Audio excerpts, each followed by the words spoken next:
Welcome back in. I'm sure you've heard a lot about artificial intelligence. Well, the way it's been used in this particular scam, it needs to put you on alert. Stuart Welch, a financial expert with the Welch Group, joins us now. Ways to protect yourself from becoming a victim.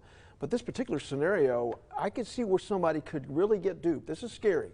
This is scary. So we had this actual client situation, and the client gets a call and says your daughter and her 1-month-old child has been in an accident and it resulted in a fatality on the other side. They're being charged with manslaughter, vehicular manslaughter, and she needs to post bond, cash bond, right now. Now here's the hook. They said, now your daughter's jaw was broken in the accident, but I've got her on the phone. And they used artificial intelligence in an earlier call that morning with the daughter to replicate her voice. So they have her voice telling her mother, you must meet this bondsman right now. He wanted to meet at a grocery store and a large sum of cash. And so she goes to the bank, cashes the check.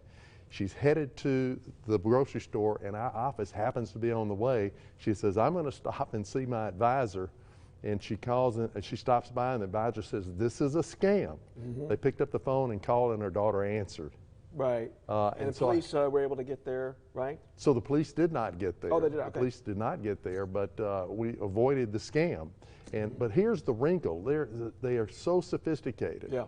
The wrinkle is now they're replicating voices of family members in order to perpetrate the scam. So a good lesson there too. You get those scam calls, you don't know who it is, don't answer it, because that's what they do. They can record your voice. So that's one part of this, but what are some other ways people need to protect themselves? Well, I think there's probably 4 things I would do. The first thing is use your Spider-Man spidey senses. If anything doesn't feel right, assume it's going to be a scam.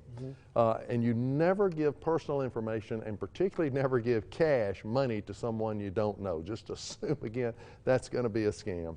And I would say you want to set monitors on your credit cards and your bank accounts.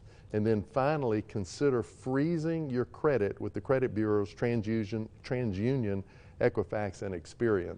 And you contact each one of those individually. You say, look, I want to freeze right now. And that means you'll be contacted if anybody tries to open up credit, right? You do. And if you are trying to open up your own credit, you'll actually have to go unfreeze them, which is actually pretty easy to do. And you can unfreeze it for a week while they do the credit check, and then it automatically will refreeze. All right. Well, goodness. Well, I'm glad that one turned out okay. We certainly want people to be aware of what's going on now with artificial intelligence. It is scary. Yeah. Yeah, Stuart Welch from the Welch Group, yeah. And just one thing, we've had it happen 2 times in the last month. So it is something that is going to be pervasive, and I just want to make sure people that are aware of duplicating voices. Yeah, we've had stories already. This is ramping up right here before the holidays too, so be careful out there. Stuart Welch, we do appreciate it. Thank you, Mike.